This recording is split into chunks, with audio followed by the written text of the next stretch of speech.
Maka yang mampu berkoneksi dengan Allah itu cuma roh. Kalau kolbu hanya mampu berkoneksi ke nama dan sifat Allah. Maka wajib bagi saya nih, mohon maaf. Bagi saya wajib seorang mukmin yang cinta kepada Allah berzikir dengan Asmaul Husna setiap hari. Mau diambil 99 itu atau diambil salah satunya. Mau Pak ngamalin? Ya, amalkan ya, minimal berapa kali? Sekali aja pagi, sekali sore. Kalau enggak, ambil satu nama, zikirkan di kolbu. Ya Rahman, Ya Allah, Allah. Udah gitu aja zikirnya. Dalilnya surah Al-Isra ya. Ulidu'ullah awidu'ur Rahman. Katakanlah, serulah Allah, panggillah Ar-Rahman. Berarti boleh manggil Allah, Ya Allah, Ya Allah. Itu boleh, zikir begitu boleh. Ya, yang biasa bilang bid'ah nggak paham dia masih terjebak di hukum fikih. Padahal di fikih banyak aliran dan tidak ada mazhab yang melarang zikir ya Allah, Allah, ya Allah kecuali cuma Ibnu Taimiyah. Ya, nah, itu jadi perdebatan fikih. Secara ilmu kolbu nggak ada perdebatan Pak. Kolbu kita maunya zikrullah itu. Jadi Bapak Ibu yang sudah belajar zikir di luar sana, zikir kolbu, silakan dipertahankan itu. Ya, jangan dibuang-buang lagi itu. Itu bekal kita nanti ke akhirat. Ketika orang nanti berpisah rohnya dengan badan, nanti malaikat itu akan bersikap lembut atau keras, tergantung di kolbunya ada rahasia nggak dari ruh. Jadi roh ini ketika memandang Allah Subhanahu Wa Taala, maka muncullah sir, rahasia-rahasia. Rahasia itu diterjemahkan oleh kolbu. Nah, nanti malaikat ngelihat itu Pak, di kolbunya ada nggak rahasia itu? Tapi enggak semua malaikat tahu, malaikat maut tahu. Makanya malaikat maut kalau mau mencabut nyawa kekasih Allah, itu dilihat, ya, dia maunya kayak gimana. Jadi semaunya wali Allah itu. Jadi jangan heran kalau kekasih-kekasih Allah ini, sebelum dia wafat, Allah kasih tahu kapan dia wafat. Percaya enggak? Saya udah punya guru banyak Pak. Hampir setiap guru yang ahli kolbu ini, Allah kasih tahu dia kapan dia meninggal. Hampir semua. Yang ahli kolbu, yang ahli fikih jarang. Toto meninggal mendadak, apalagi yang suka beda-bedain orang. Toto mati aja Pak. Ya. Tapi kalau yang ahli kolbu ini, dia kekasih Allah. Allah kan lihat. Innallaha yanzuru ila qulubikum. Ya Allah pandang bukan saya pakai baju ini, pakai jubah begini, jenggot saya begini, enggak. Yang Allah pandang, kolbu saya ada nama Allah atau tidak. Yanzuru ila qulubikum. Allah pandang kolbumu. Ada enggak nama Allah di kolbunya tuh? Ya. Rasanya gimana dipandang Allah? Belum tahu ya? Ya karena belum nyobain. Ya. Dipandang kekasih dunia aja kita nggak tahan Pak. Pernah jatuh cinta dengan seseorang, dilihatin sama dia, salah tingkah kita. Apalagi kalau yang mandang, kekasihnya sang kekasih, sang maha kekasih Allah SWT. Maka orang kalau dipandang oleh Allah, itu air matanya nggak tahan Pak. Maka kita bersyukur kepada Allah. Kok nggak merasa dipandang setiap hari? Kalau setiap saat kita nggak bisa kerja Pak. Kita nggak sanggup, nggak mau menikah, nggak mau punya anak, nggak mau ngapa-ngapain. Maunya cuma berhadap-hadap dengan Allah. Wajjahtu wajhiya lilladzi fataras samawati wal ard.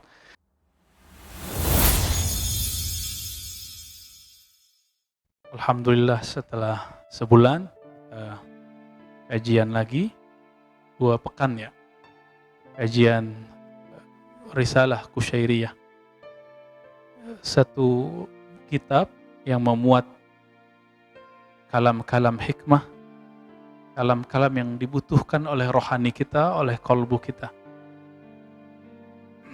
Semoga Allah merahmati pengarang kitab ini, Al-Imam Abul Qasim Al-Kusyairi. Maka mari kita baca sebagai hadiah untuk beliau surah Al-Fatihah.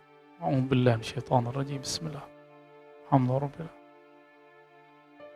Iyyaka na'budu wa iyyaka nasta'in. Shiratal ladzina. Bapak Ibu yang dimuliakan Allah, ikhwan akhwat fillah. Sekarang kita masuk ke bab an-nafsu. An-nafs. Jadi nanti kita bahas 3 sekaligus. An-nafs, ar-ruh, as-sir. Kita sering dengar kata nafsu, benar ya? Kita sering mendengar kata sir, rahasia. Kita sering mendengar kata ruh. Apa sebenarnya yang dimaksud dengan 3 kalam ini? Nanti kita ringkas dari kitab ini dan ada beberapa yang saya tambahkan. An-nafs. Misalnya di dalam Al-Quran ada وَمَنْ نَهَا النَّفْسَ عَنِ الْهَوَى فَإِنَّ الْجَنَّةَ هِيَ الْمَأْوَى. Siapa yang menahan, mengelola, mengontrol nafsnya. Nafs diartikan di situ jiwa. Dari apa? Hawa. Hawa itu kecenderungan negatif yang ada dalam nafs. Jadi kalaupun tidak ada syaitan, kita tetap akan punya godaan itu.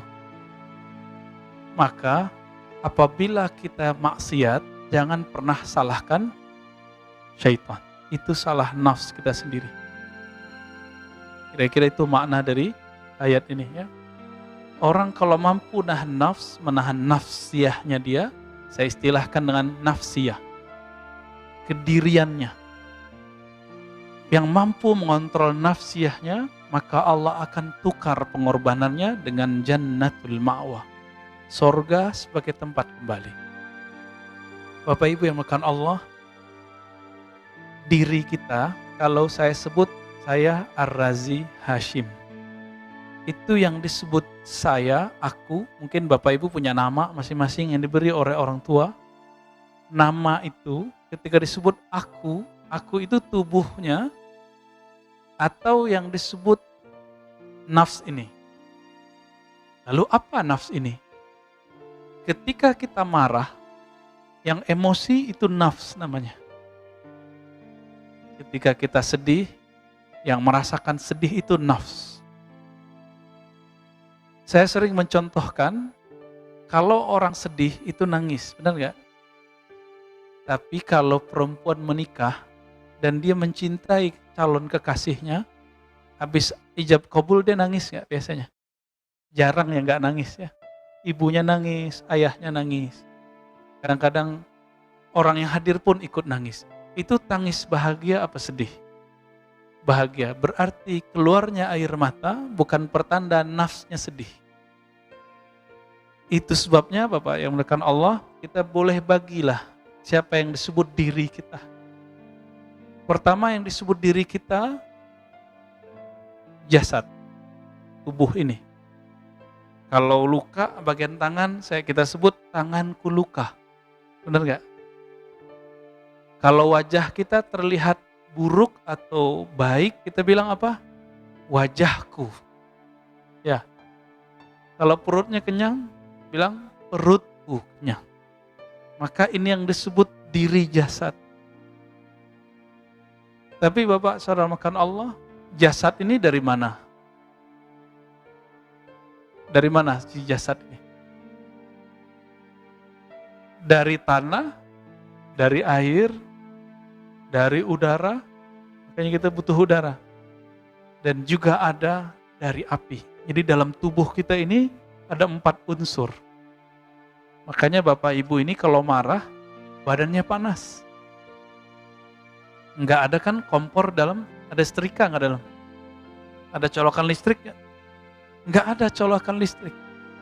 Enggak ada kompor, enggak ada setrikaan. Enggak ada korek api, tapi kenapa kita panas? Karena Allah ciptakan ada anasir, unsur-unsur, potensi-potensi yang terbuat dari 4 ini. Bukan berarti kita api, ini bukan cerita Avatar ya. Yang senang nonton Avatar itu umuran-umuran siapa tuh dulu, anak sekarang udah gak ngerti Pak. Ya, ini udah gak tahu Avatar ya, gak tahu Avatar kan? Gak tahu dia taunya Minecraft ini. Ya, kita yang gak ngerti Pak, Minecraft itu apa? Baik. Diri yang jasad ini, kalau kita tidak tahu hakikatnya, nanti orang akan diperbudak oleh diri yang jasad ini. Maka mohon maaf ya sahabat-sahabat kita untuk kecantikan, kebagusan wajahnya, itu sampai ke Korea ya. Di Indonesia sudah ada operasi plastik, suntik botok, susuk. Itu untuk apa? untuk memperbagus fisik. Maka bagi orang tertentu, jika fisiknya rusak, habislah masa depannya. Berarti dia tidak punya tujuan. Dia tidak mengenal dirinya yang lebih, dia baru kenal dirinya yang jasadi. Baik. Diri yang jasad ini, mohon maaf, dia punya karakter. Ada karakter hewan ternak, ada karakter hewan buas. Nah, ini sering kita ulang-ulang biar masuk. Hewan ternak maksudnya gimana? Coba lewat hewan ternak sukanya apa? Makan, minum, tidur. Kalau udah dewasa, nikah. Kalau hewan ngapain? Kawin. Udah gitu aja kerjaannya. Ngoceh, ya kalau ngoceh ya, kalau burung berkicau, ayam berkokok, itu ngocehnya mereka. Kalau kita ngapain? Ngomong. Makanya kita suka nongkrong, Pak. Benar nggak? Suka nongkrong di kafe nggak? Ini kan Tangsel waktu Jakarta lagi lockdown, Tangsel santai-santai aja kemarin ya. Tiba-tiba tarik darurat, Tangsel tidak ada tarik darurat. Saya kira Depok, kita kan tinggal di Depok. Depok, Jakarta sama. Mau cari minum, mau ngopi Pak. Ya pengen ngopi-ngopi aja. Ketemunya di mana? Di Tangsel Pak, di Bintaro ketemunya. Artinya kata orang saya ustadz, tapi kok saya suka ngopi, ya itu sisi nafsiyah saya sendiri, sisi jasadiah malah. Sisi jasadiah tapi dia sudah diatur di dalam nafsiyah. Maka ada diri yang kedua disebut dengan nafsiyah itu. Jadi jasad ini nanti akan dipengaruhi oleh karakter nafs tadi, karakter pertamanya, karakter hewan ternak. Ada karakter buas. Makanya kita suka marah-marah, tersinggung kalau nggak dihargai ya. Bener nggak? Padahal orang nggak menghargai kita, itu bukan berarti dia nggak menghargai, dia nggak kenal kita. Karena orang tidak kenal kita, jangan hukumi dia dengan ketidakpengetahuannya itu. Diri yang nafsiyah ini sudah mulai masuk ke dalam. Jadi kalau kita mengatakan, aku, itu maksudnya itu. Saya lapar, itu dia Pak. Yang tadi lapar, efeknya bunyi-bunyi, pluk perut, itu jasad. Tapi yang merasakan lapar itu dia. Kalau lagi patah hati, yang merasakan sakit hati itu bukan kolbu, itu nafsiyah kita yang sakit. Senang gak dipuji orang? Itu nafsiyah. Mohon maaf nih anak-anak muda nih, jangan-jangan yang senior-senior juga kena nih, sosmed. Facebook, Instagram, itu kalau di like orang seneng gak? Nah itu namanya nafsiyah, normal Pak, normal untuk nafsiyah. Tapi coba cek nanti, yang lebih agak sedikit frontal kan YouTube, ada like, ada unlike. Kalau kita betul-betul menghambakan nafsiyah itu, nafsiyah yang suka dipuji, itu nafsiyah syaitaniyah. Setan. Itu dia setan, dia suka makar, suka dipuji, haus popularitas. Kenapa iblis dulu tidak suka dengan Nabiullah Adam? Itu karena masalah popularitasnya rusak. Saya Haris, begitu kata iblis. Haris artinya penjaga surga. Ribuan tahun menjaga surga, bertapa, beribadah di surga. Kok disuruh sujud kepada Adam? Adam dari apa? Tanah. Iblis dari? Tapi kan dia nggak tahu bahwa tanahnya Adam itu sudah lengkap, ada sisi apinya. Akhirnya dia tidak mau sujud. Itu masalah popularitas, merasa keakuannya. Disinilah nafsiyahnya bermain. Sisi syaitaniyah atau boleh disebut iblisiyah. Kita yang haus pujian, haus popularitas, hati-hati di sini. Ada teman-teman kita yang baru nge-YouTube, Pak, jadi YouTuber, di-unlike sama orang, besok langsung opname. Masuk rumah sakit seminggu, sakit tipes kata dokter. Padahal yang sakit apa? Perasaan yang sakit. Ini kalau nggak siap, kolbunya nggak usah jadi YouTuber deh ya. sisi nafs ini, dia ada tingkatnya. Maka adalah nafs bernama nafs ammarah. Sering orang bahas ya. Jiwa, jadi kalau dia itu masih belum benar, dia membisikkan selalu yang jahat-jahat. Kalau ketemu pengemis, dia bilang, itu paling pembohong. Gitu. Kalau ngelihat ada orang soleh dikit, pakai sarban, pakai kopiah, munafik. Gitu. Ya. Nanti kalau ada yang ceramah, sok suci. Jadi gak ada benernya orang. Ini orang nafsul ammarah. Gerah dia kalau ada orang benar. Ya. Maka disebut ammarah itu dari kata ammarah. Jiwa yang banyak mengajak kepada keburukan. Nah, karakter orang ini paling gampang mengajak dan diajak untuk berbuat buruk. Nah, semoga kita nggak masuk itu. Semoga hadirnya kita di sini pertanda Allah sudah selamatkan nafs kita dari ini. Amin. Lalu naik lawamah. Lawamah ini karakternya apa? Kalau berbuat sesuatu salah ataupun benar, suka nyesel. Kalau dia buat bagus, dia nyesel kenapa nggak lebih bagus. Kalau buruk, dia nyesel kenapa dia. Nah, maka laki-laki kalau yang jomblo-jomblo itu melakukan satu istimna namanya, onani, mohon maaf. Itu habis selesai itu pasti nyesel, Pak. Penyesalannya itu disebut lawamah. Ya. Kita habis mengharadik orang, itu sudah nyesel, itu lawamah juga tuh.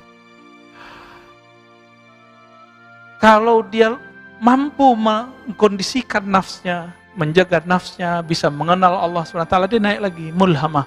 Mulhamah ini dicirikan, taatnya mut-mutan, maksiatnya pun mut-mutan. Ini lagi musim kajian nih, lagi ngaji. Ustadznya membahas tentang sholat duha, akhirnya sebulan sholat duha terus. Tapi nggak ada perbaikan rezeki. Kayaknya nggak bener nih kajian Ustadz. Masa saya udah duha, rezekinya nggak lancar-lancar. Berarti dia salah niat. Maka dia diilhamkan lagi oleh nafsiyahnya. Itu nggak benar. Ditinggalkanlah. Itu mulhamah. Kalau dia rajin zikir, dia kalahkan bisik-bisikan ini, maka mencapailah orang ini kepada ketenangan nafs. Ketenangan nafs. Disebutlah an-nafsu al-mutmainnah. Jiwa yang tenang. Nafsu mutmainnah itu kalau dibuat persentase 51% sampai 99% dia sudah baik. Dia sudah zikrullah. Nah, jadi dapat dipastikan kita rata-rata belum nyampe, Pak. Coba dihitung. Lamaan nonton YouTube atau zikir. Mana? YouTube ya? Gak apa-apa Pak, juru. Saya juga begitu kok. Cuma semenjak ketemu ilmu zikir, ternyata zikir lebih nikmat daripada nonton YouTube. Pak, ini perih. Lalu ada kebosanan. Coba Pak, nonton hari ini berita-berita tentang apa yang terjadi di luar. Panas. Benar gak? Betul-betul gak nyaman. Satu punya versi A, dia satu lagi punya versi B. Dua-duanya punya fakta yang kita bingung. Udahlah Pak, saran saya beberapa waktu ini jangan banyak nonton dulu deh. Jangan nonton berita dulu, udah banyakin zikir dulu, minta petunjuk ya Allah. Tolong selamatkan negeri ini. Gitu aja doa kita. Khawatir nggak Pak? Harus khawatir. Untuk itu kita harus doa. Kalau di dalam hati kita ada sedikit rasa sayang kepada umat, mau siapapun mereka, kepada semua manusia, insya Allah sudah ada nur kekasih Allah dalam kalbu kita. Ya, untuk itu mari kita baca Al-Fatihah untuk kebaikan kemaslahatan negeri ini. Al-hazinniyah wali maslahati hadil ummah khasatan baladina Indonesia wali ahliha. Al-Fatihah. A'udzu billahi minasyaitonir rajim. Alhamdulillah rabbil alamin. Ya kinasi. Siratal ladzina an'amta waladdallin amin. Allahumma bi barakatil Fatihah fadfa anna al-bala wal waba wal fahsya wal munkar wa alif bainana wa baina qulubil mu'minin. Ya Allah, dengan berkah Fatihah buka pintu rahmat-Mu ya Allah. Tutup pintu keburukan ya Allah. Islahkan, perbaiki, damaikan, tentramkan hati kami, hati sesama orang-orang beriman, sesama orang-orang yang menyembah Engkau ya Allah. Amin ya rabbal alamin. Baru agak lega Pak. Dari tadi saya mikirin itu terus. Kepikiran, padahal kita nggak nonton berita banyak ya, cuma seliuran, kepikiran terus. Jadi bikin saya nggak fokus ngajar. Ya. Nggak tahu, antum fokus nggak dengerinnya? Insya Allah. Di dalam Al-Quran, selain an-nafs al-mutmainnah, maka identik an-nafs itu jelek. Maka disebut oleh Imam Ibnu Athaillah, apa kata beliau? Kalau disebut an-nafs, ya, kita loncat bagian tengahnya, fahiya fi anfusiha mazmumah. Pada dasarnya jiwa itu punya karakter yang mazmumah, yang buruk. Jadi jiwa kita ini kalau dibiarkan lepas, nggak perlu ada syaitan, dia sudah jahat. Ketika Nabi Adam, Allah pilih jadi khalifah di bumi, apa kata malaikat? Ya Allah, kenapa engkau memilih jiwa-jiwa yang ganas? Yasfikud dam, menumpahkan darah. Dari dulu, mulai zaman Habil Qabil, itu terjadi. Yang kedua, yufsid, merusak di bumi. Bagi malaikat, bumi yang bagus itu, kalau bentuknya kayak hutan, Mbak, itu bagus. Kalau kita pindahkan pasir, gunung-gunung, batu, kita pindahin jadi gedung-gedung di Jakarta, bagi malaikat ini merusak. Bagi kita apa? Pembangunan, kemajuan. Beda nggak karakter kita sama malaikat? Baik, untung nggak malaikat Pak yang jadi khalifah di bumi. Kita ledekin dikit, malaikat marah nggak? Enggak Pak, malaikat nggak ada emosinya. Ya. Untung kita Pak, coba, kita nggak punya sayap. Malaikat punya sayap. Kalau bukan kita yang mentadbir bumi, maka tidak akan ada namanya mobil, motor, pesawat. Akhirnya kita bisa terbang bareng-bareng kan? Kalau malaikat kan terbangnya sendiri. Ya. Kalau mau numpang, numpangnya ke buruk. Dia numpang kan? Buruk. Nah, dalam hal ini, malaikat tidak melihat sisi yang lain dari Adam. Bahwa Nabi Adam tidak hanya nafsiyah, membunuh ataupun merusak. Dia ada sisi lain. Nah, inilah garis batasnya. Jasad, nafs. Kita garis batas. Ini disebut dengan manusia yang zahir.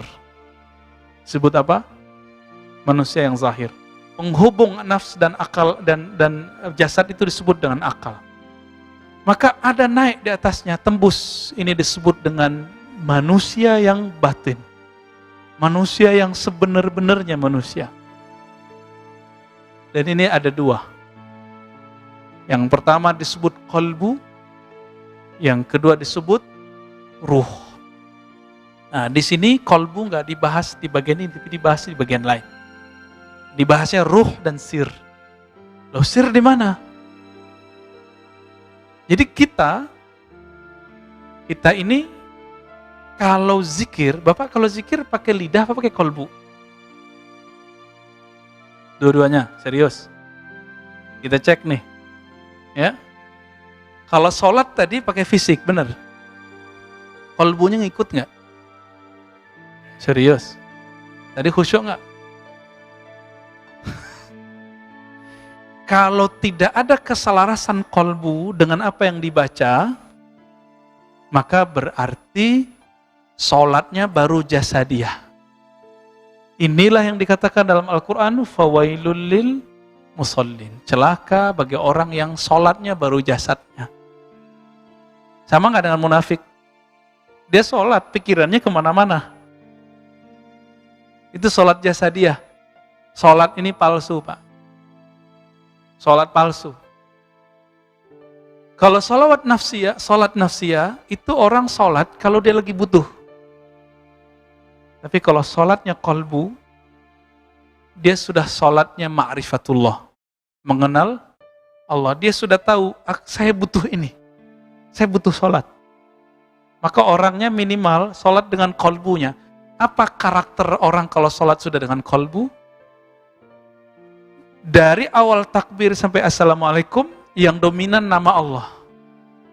Allah, Allah. Udah gitu aja isinya, Allah Maha Besar. Allah, terus Allah yang terdalam dalam hatinya. Ini khusyuk level 1. Jadi bagi saya, antum faham apa yang dibaca itu belum khusyuk. Itu namanya nerjemah. Kalau gitu orang Arab khusyuk semua dong. Ya, kita khusyuk semua dong. Ya, ini samping saya ada Buya Asfi ya, masih muda. Itu baca kitab Pak, nggak perlu lihat, ngerti nerjemahinnya. Santri-santri di pesantren bisa nerjemah. Apakah mereka khusyuk? Enggak. Dulu ada syekh dari Arab datang ke sekolah kita. Pulpennya jatuh. Dia ambil Pak pulpennya, ambil lagi. Khusyuk enggak tuh? Dia paham enggak yang dia baca? Dia paham yang dia baca. Tapi ternyata pemahamannya baru di akalnya, belum sampai ke qalbunya. Qalbu itu kalau sudah tersentuh nama Allah, maka ada beberapa efeknya. Pertama, seperti yang disebutkan dalam surah Al-Anfal. Wajilat qulubuhum. Disebut nama Allah, kalbunya bergetar. Ada Pak, getar. Makanya orang mengatakan, murid-muridnya Imam Junaid, kalau Junaid sholat, kami mendengar gemuruh jantungnya. Kedengeran Pak. Tapi nggak selalu, terjantungan lagi ya. Makanya ada orang kalau zikir, pingsan Pak. Kenapa dia pingsan? Karena jantungnya nggak beraturan. Nggak beraturan. Ya, saya dulu waktu umur 13-14 tahun sering pingsan kalau zikir. Tahu-tahu orang-orang udah nggak ada di masjid. Ya, apa yang kita baca? Kita cuma baca la ilaha illallah, bergoncang dalam ini, pingsan. Dan itu berbulan-bulan. Orang bilang saya, wah ini orang udah nggak beres nih gitu. Hampir aja dibilang gila kita Pak. Untung nggak jadi ya, untung waras lagi. Untung normal lagi, sampai kuat jantung itu. Itu yang pertama. Yang kedua, kalau tadi jantungnya, sekarang badannya yang bergerak. Dalilnya surat Az-Zumar ayat 23. Dibacakan ayat-ayat Allah, zikrullah taqsya'irru minhu. Bergetar. Ya. Bergetar karenanya, karena taqsya'irru ini bisa diartikan juga bergerak karena nama Allah, karena ayat-ayat Allah, karena Al-Quran, karena zikrullah. Kulit juludul ladzina yakhshawna rabbahum. Kulit orang yang dia takut kepada Allah. Jadi tubuh jasadnya ikut bergetar. Pernah lihat ada orang main bola atau nonton bola, ketika bolanya mau gol, badannya ikut teriak. Mulut teriak, badannya ikut melonjak. Pernah lihat? Nah kira-kira begitu Pak. Ketika kalimatullah ini dibaca oleh si fulan ini, dan dia tahu tekniknya diajarkan oleh gurunya yang bersanad kepada Rasulullah, lalu dia hunjamkan ke kolbunya, di saat kalimah itu mau masuk ke dalam kolbu, terjadilah hentakan. Itu sebabnya kenapa sebagian orang-orang ahli zikir, itu zikirnya dia sembari bergerak.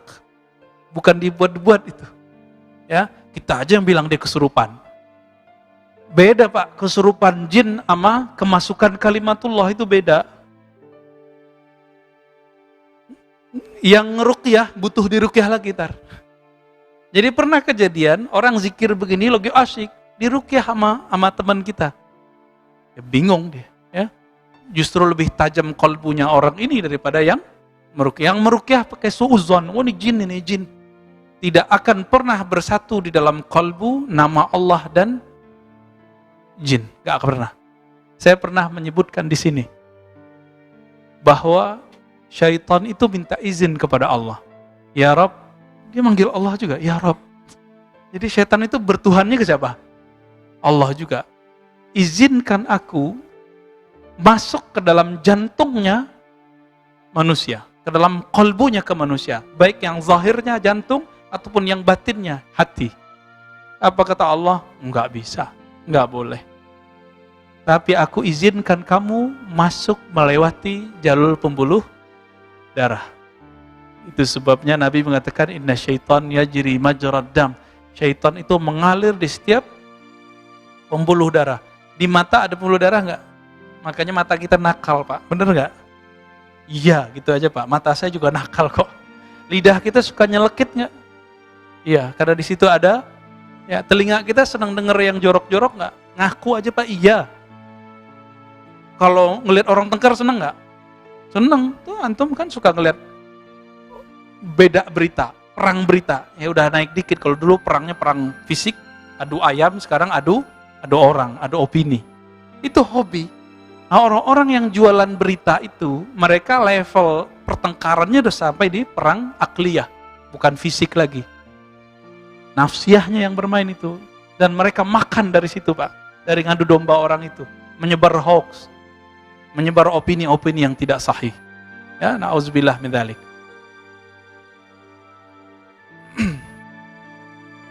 Si kolbu ini, puncaknya ketika dia bersatu kalimah itu dengan namanya. Jadi kalau nama Allah, kolbu itu dia nggak mau diisi dunia apa nggak mau.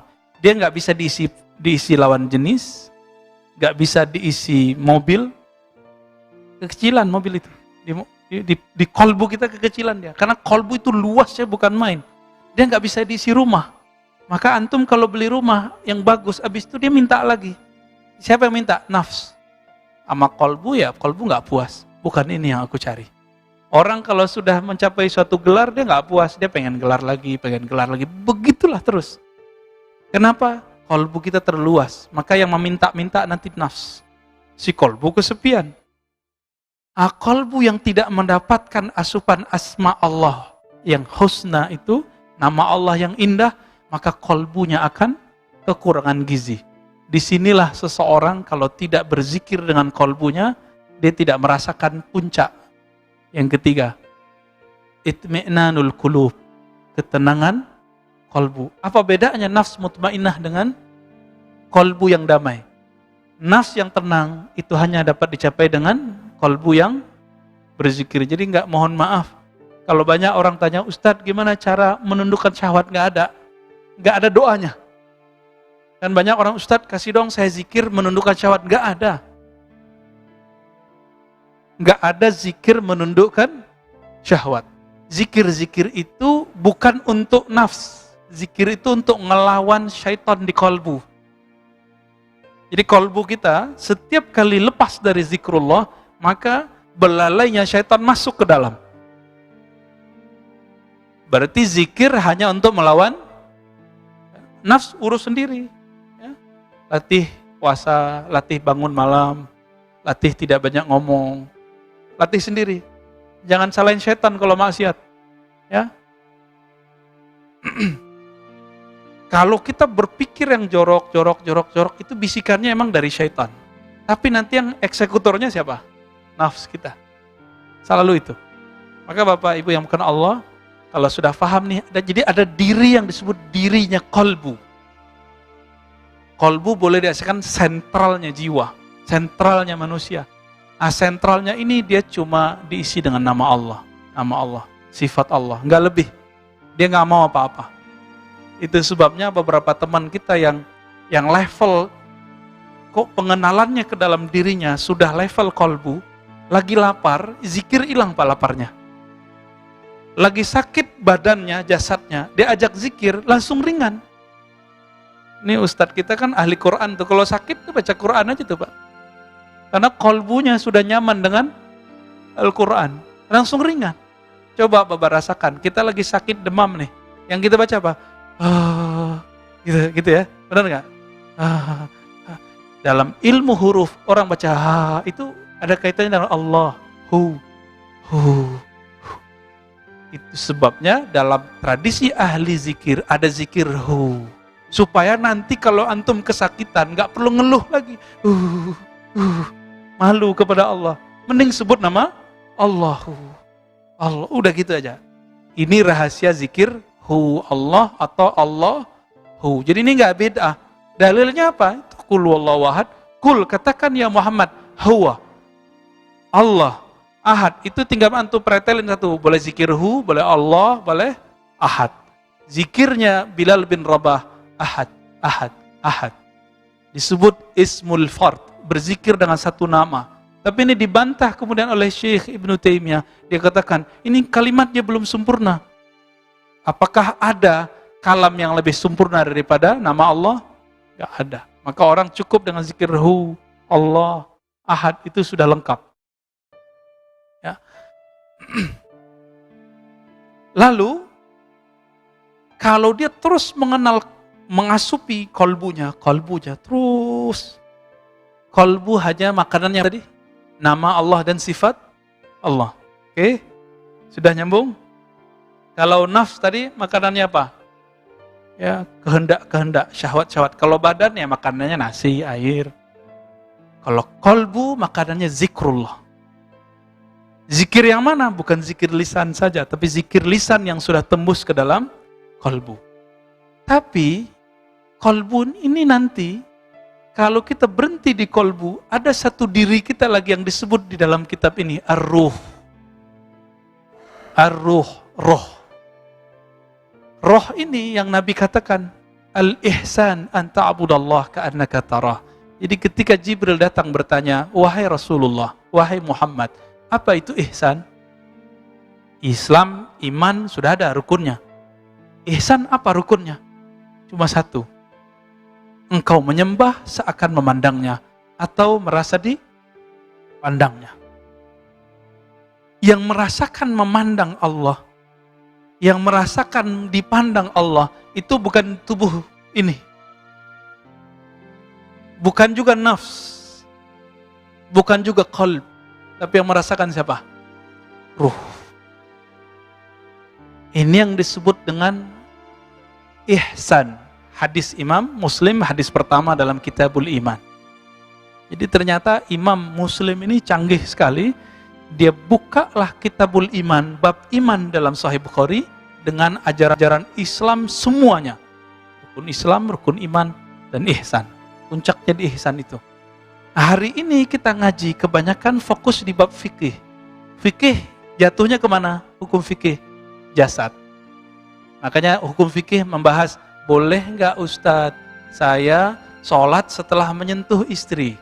Sahkah sholat saya kalau sarung saya di bawah mata kaki? Ustadz, bolehkah saya motong jenggot? Ustadz, semua pertanyaannya apa? Bab jasad. Benar gak? Antum harus naik ilmunya. Minimal ke nafs. Ustadz, jiwa saya kok merasa gelisah, apa obatnya? Makanya anak-anak remaja sudah mulai banyak ngaji, cuma saya ngaji ke ustadznya juga lagi gelisah. Belum menemukan jalan menuju kolbunya. Ya sama-sama galaulah berdua, ya galaulah semua. Bagaimana mungkin, ini saya dulu Pak, waktu kita buat training bersama teman-teman Korps Dai Muda, salah satu lembaga zakat terdekat kita di sini, itu buat pelatihan daurah dai. Saya telat nyampe, jadi nggak ada bus masuk ke Baduy. Akhirnya kita sewalah angkot. Kita tanya, Mas, kamu bisa nganter ke Baduy nggak? Oh bisa. Bener Pak, diantar beneran. Udah nyampe, itu udah malam, udah jam 7. Ternyata sinyal udah habis. Handphone pun sudah nggak bisa hidup. Ya, baterainya habis. Teman saya masih bisa buat GPS-nya. Dia bilang, Mas, ini kok tambah menjauh? Tadi 1 kilo, sekarang udah jadi 10 kilo. Jadi kita nggak jauh Pak. Nggak jelas. Udah naik gunung, turun gunung, udah 7 gunung tuh kita naikin turun sampai dorong berapa kali. Angkotnya kan mati-mati hidup. Hujan lagi, Masya Allah. Saya mikir, ini kali ya nasib para guru-guru yang mengajak kepada Allah, tapi dia tidak tahu jalan menuju Allah. Tersiksalah muridnya dengan wirid-wirid yang membuat dia tidak sampai kepada Allah. Tersiksalah muridnya dengan zikir-zikir yang membuat dia lelah, nggak bisa mengobati dirinya. Kayak gitu ya, kayak sopir angkot nggak ngerti jalan. Ketika nyampe, ya itu jadi bahan daurah ya. Bahwa kalau kita mau jadi dai, mau jadi penunjuk jalan menuju sesuatu, harus ngerti dulu jalannya. Harus menempuh dulu jalan itu sendiri. Kalau kita sudah menempuh sendiri, apapun kejadian nanti murid ya kemana-mana, kita tahu, oh kamu lagi di sana, cepat kembali. Nah, itu kelebihan orang yang berguru. bersanad kepada Rasulullah Sallallahu Alaihi Wasallam. Berguru, punya guru, gurunya terus. Jadi bukan bersanad ke Nabi itu kita langsung baca Sahih Bukhari, keputus sanad antum. Imam Bukhari untuk mendapatkan satu hadis, dia berangkat dari Uzbek ke Mekah, ke Madinah, ke Mesir. Masa kita langsung ke Imam Bukhari? Bukhari wafat tahun berapa? 256, kita 1443 ya. Udah berapa jaraknya? Terus antum bilang langsung saja ke Bukhari. Kalau Imam Bukhari hari ini hidup, kita akan dihardik sama beliau dan dikatakan ente dajjal, ente pembohong, ente bukan murid aneh. Kira-kira begitu kata beliau. Ya? Harus cari guru yang bisa menghubungkan kita kepada mereka. Dan itu wajib hukumnya. Saya mau tanya, kalau jasad kita sakit, wajib nggak datang ke dokter? Serius, ini wajib. Beneran? Wajib nggak? Wajib nggak? Kalau antum ada persoalan kedokteran, nanyanya ke ustadz atau nanyanya ke dokter? Ini kan ustadz sering jadi tumbal. Antum sakit badan tapi kita yang dimintain doa. Ustadz, kasih doa dong. Ya bisa sih ngasih doa doang. Sembuhnya di tangan Allah. Ada sih orang sembuh tergantung yakinnya. Kalau penyakitnya masih bisa dibenerin lewat doa. Kan ada penyakit yang nggak bisa pakai doa. Ini diakui sendiri oleh dokter herbalis di zamannya, dokter syar'i di zamannya, Syekh Ibnu Qayyim. Beliau kan seorang ulama plus dokter. Punya kitab judulnya At-Tibbun Nabawi. Apa kata beliau? Ini herbal, namanya Habatus Sauda. Dia bisa mengobati penyakit A, tapi nggak bisa mengobati penyakit B. Apakah Ibnu Qayyim ketika berkata begitu, dia melanggar kalam Nabi? Nabi mengatakan, Habatus Sauda syifa min kulli da'in. Obat segala penyakit. Apakah dia melanggar Nabi? Enggak. Yang dimaksud Nabi, penyakit yang berkaitan dengan potensi yang ada di Habatus Sauda. Ada ilmunya Pak di sana. Baik. Jadi kalau kita sakit fisik, kita datang ke dokter fisik. Sakit nafs, datang ke psikolog. Ya, kalau nafs yang masalah datangnya siapa? Psikolog atau ustadz yang jago ahli jiwa. Nah, yang bisa disebut ustadz ahli galau. Nah, itu bisa tuh jadi referensi. Cuma psikolog dan ustadz ini sama. Bedanya psikolog dia udah punya patron sendiri. Kaidah sendiri. Kalau si ustadz dia punya dalil-dalil untuk menghibur kita. Biar nafsnya lega dikit deh. Tapi itu tidak permanen. Yang permanen kalau punya guru kolbu. Mursyid qalbiyah. Mursyid yang bisa membimbing kolbu menyebut nama Allah Subhanahu wa ta'ala. Coba antum sekarang cari guru yang bisa membimbing kolbu menyebut nama Allah. Itu yang dicari Pak. Ini minimal orang kalau udah nyampe di sini udah jadi kekasih Allah. Kalau dia kenal kolbunya. Ya. Kalau dia naik lagi ar-ruh, dia sudah menjadi kekasih Allah yang tinggi, wali-wali Allah yang kabir. Nah, inilah kualitas para nabi, para sahabat, para aulia, wali-wali Allah. Jadi wali Allah itu nggak ada kaitannya dengan kesaktian. Kaitannya wali Allah itu rohnya berkoneksikah dengan Allah, merasa memandang Allah, merasa dipandang Allah atau tidak. Jadi jangan merasa wali, merasa sudah kekasih Allah kalau belum merasakan ini. Berarti walinya baru wali umum di kolbu. Mau dia mursyid, mau dia kiai, mau dia siapapun. Kalau belum merasakan ini, tahu diri aja ya. Innallaha alimun bidzati sudur. Allah tahu kualitas diri kita. Gak usah belagu-belagu kita ini kiai, ustadz, orang suci, jago tahajud, banyak zikir pagi sore. Gak ngaruh Pak. Ya. Inilah yang dikatakan oleh Imam Nauta'illah dari gurunya Al-Murisi, kemudian dari kakek gurunya Al-Imam Abul Hasan Asy-Syadzili. Apa kata beliau? Gurumu bukan yang banyak ngasih wirid, ngasih zikir, enggak. Gurumu kalau ngasih wirid, kolbumu rehat. Gurumu kalau menjelaskan sesuatu, bukan jelimet, tapi langsung engkau faham. Itu kata siapa? Imam Syadzili. Guru dari pengarang kitab Ibnu Athaillah Sakandari ya, Al-Hikam. Yang sering kita pakai sekali sebulan di sini ya. Nah, disebutkan di sini Bapak Sarmakan Allah, apa itu ruh ya? Ruh itu inti dari hayat kita.